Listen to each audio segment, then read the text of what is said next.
ಪಶ್ಚಿಮ ಘಟ್ಟದ ಗಿರಿಶ್ರೇಣಿ ಬೆಟ್ಟಗುಡ್ಡಗಳಲ್ಲಿ ಹೋಮ್ಸ್ಟೇ ರೆಸಾರ್ಟ್ಗಳಿಗೆ ಅನುಮತಿ ನೀಡಬಾರದು ಎಂದು ಜಿಲ್ಲಾಡಳಿತ ಹಾಗೂ ರಾಜ್ಯ ಸರ್ಕಾರಕ್ಕೆ ಕರ್ನಾಟಕ ಪ್ರಗತಿಪರ ಸಂಘಟನೆ ಒತ್ತಾಯವನ್ನು ಮಾಡಿ ನಗರದ ತಾಲೂಕು ಕಚೇರಿ ಆವರಣದಿಂದ ಆಜಾದ್ ಪಾರ್ಕ್ ವೃತ್ತದವರೆಗೆ ಪ್ರತಿಭಟನಾ ಮೆರವಣಿಗೆ ಬಂದು ಆಜಾದ್ ಪಾರ್ಕ್ ವೃತ್ತದಲ್ಲಿ ಬೃಹತ್ ಪ್ರತಿಭಟನೆ ನಡೆಸಿ ಮಾನ್ಯ ಜಿಲ್ಲಾಧಿಕಾರಿಗಳಿಗೆ ಮನವಿ ಸಲ್ಲಿಸಲಾಯಿತು.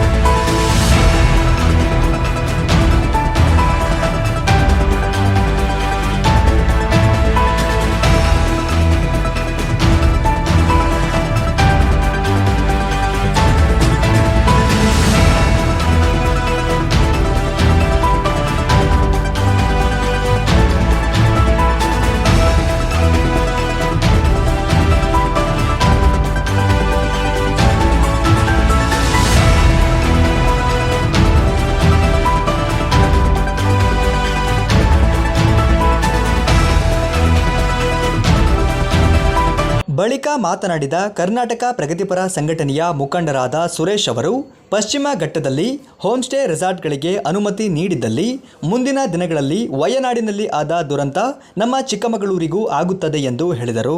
ಗಿರಿಶ್ರೇಣಿ ಸುತ್ತಮುತ್ತ ಸೂಕ್ಷ್ಮ ಪ್ರದೇಶ ಮತ್ತು ಅತಿ ಸೂಕ್ಷ್ಮ ಪ್ರದೇಶಗಳೆಲ್ಲ ಕೂಡ ಈಗಾಗಲೇ ರೆಸಾರ್ಟು ಮತ್ತು ಹೋಮ್ಸ್ಟೇಗಳ ಹಾವಳಿಯಿಂದ ಈಗಾಗಲೇ ಮುಳ್ಳಯ್ಯನಗಿರಿ ಆಗಲೇ ಕುಸಿತಾ ಬರ್ತಾ ಇದೆ. ಅಲ್ಲಿರ್ತಕ್ಕಂಥ ಒಳ್ಳೊಳ್ಳೆ ಅರಣ್ಯ ಪ್ರದೇಶಗಳನ್ನ ನೀರಿನ ಜಲಮೂಲಗಳೆಲ್ಲ ಬತ್ತಿ ಹೋಗೋಂಥ ಸಾಧ್ಯತೆಗಳಿದ್ದಾವೆ.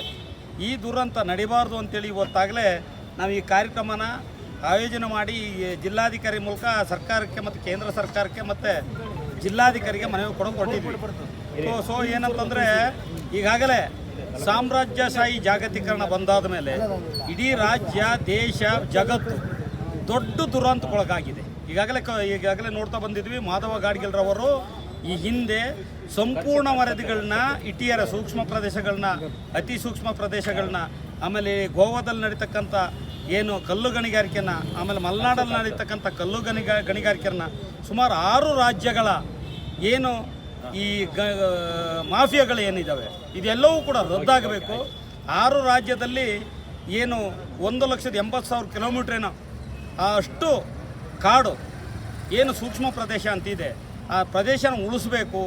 ಜನ ಉಳಿಬೇಕು ಅಂತಂದರೆ, ಮಾನವ ಬದುಕಬೇಕು, ಮಾನವ ಕುಲ ಬದುಕಬೇಕು ಅಂತಂದರೆ, ಈ ದೇಶ ಉಳಿಬೇಕು ಅಂತಂದರೆ ಈ ಮಾಫಿಯಾಗಳು ಹೋಗಬೇಕು, ಗಣಿಗಾರಿಕೆಗಳು ನಿಲ್ಲಬೇಕು, ಆಮೇಲೆ ರೆಸಾರ್ಟ್ಗಳು ನಿಲ್ಲಬೇಕು, ಆ ನಂತರದಾಗ ಹೋಮ್ ಸ್ಟೇಗಳು ನಿಲ್ಲಬೇಕು ಅಂತೇಳಿ ಆಲ್ರೆಡಿ ವರದಿನ ಒಪ್ಪಿಸಿದ್ರು. ಆ ವರದಿನ ತಿರಸ್ಕಾರ ಮಾಡಿ ಸರ್ಕಾರ ಈಗಾಗಲೇ ಕಸ್ತೂರಿ ರಂಗನ್ ವರದಿ ಅಂತೇಳಿ ಬಾಹ್ಯಾಕಾಶ ವಿಜ್ಞಾನಿ ಕಸ್ತೂರಿ ರಂಗನ್ ವರದಿನ ಜಾರಿಗೆ ತರಕ್ಕೆ ಮುಂದಾಗಿದ್ದಾರೆ. ವಯನಾಡಿನ ದುರಂತ ಏನು ನಡೆದಿದೆ ಹಾಗೆ ಮಲೆನಾಡು ಆಗಬಾರ್ದು.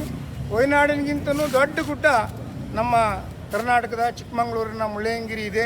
ಅದರ ಸುತ್ತ ಲಕ್ಷಾಂತರ ಜನ ಕೂಲಿ ಕಾರ್ಮಿಕರು ಒಳಗೊಂಡಂಗೆ ಬಹುತೇಕರು ವಾಸ ಮಾಡ್ತಿರುವಂಥ ಗಿರಿಗುಡ್ಡ ಆಗಿರೋದ್ರಿಂದ ಇಲ್ಲಿನೂ ಕೂಡ ಅದಕ್ಕಿಂತ ಹೆಚ್ಚಾಗಿ ಹೋಮ್ ಸ್ಟೇಗಳು, ರೆಸಾರ್ಟ್ಗಳು, ಭಾರೀ ಭೂಮಾಲೀಕರ ಬಂಡವಾಳಶಾಹಿಗಳ ರೆಸಾರ್ಟ್ಗಳು ಆರಂಭ ಆಗಿದ್ದಾವೆ.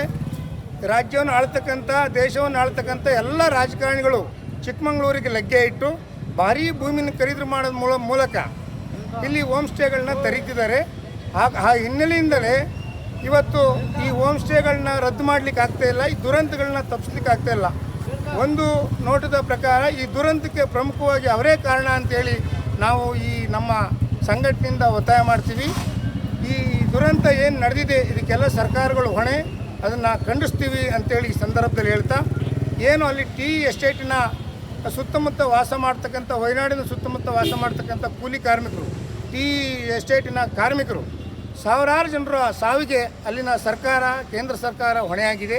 ಪ್ರತಿಭಟನೆಯಲ್ಲಿ ಪೂರ್ಣೇಶ್ ಅಯ್ಯಂ, ಉಮೇಶ್ ಕುಮಾರ್, ಪ್ರೇಮ್ ಕುಮಾರ್, ಪರಮೇಶ್ ಕುಮಾರ್, ನಿಂಗಯ್ಯ, ಉಮೇಶ್ ಕೆಳವಾಲ, ಸುರೇಶ್ ಗಾಳಿಪೇಟೆ ಹಾಗೂ ಇನ್ನಿತರರು ಉಪಸ್ಥಿತರಿದ್ದರು.